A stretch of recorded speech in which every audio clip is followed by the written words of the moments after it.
সরকারি চাকরিতে কোটা পদ্ধতি বাতিল ও মেধাভিত্তিক নিয়োগের পরিপত্র বহাল রাখা সহ 4 দফা দাবিতে ঢাকা রাজশাহী মহাসড়ক অবরোধ করে বিক্ষোভ সমাবেশ করছেন রাজশাহী বিশ্ববিদ্যালয়ের শিক্ষার্থীরা। বৃহস্পতিবার সকাল 10:30টায় বিশ্ববিদ্যালয়ের প্যারিস রোড থেকে বিক্ষোভ মিছিল বের করেন শিক্ষার্থীরা।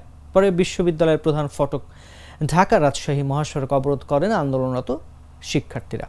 এর আগে সকাল 10টায় বিশ্ববিদ্যালয়ের প্যারিস রোডে বিক্ষোভ সমাবেশ করেন তারা। এ সময় বিভিন্ন হলের শিক্ষার্থীদের দলে দলে জড়ো হতে দেখা যায় এই আন্দোলনে।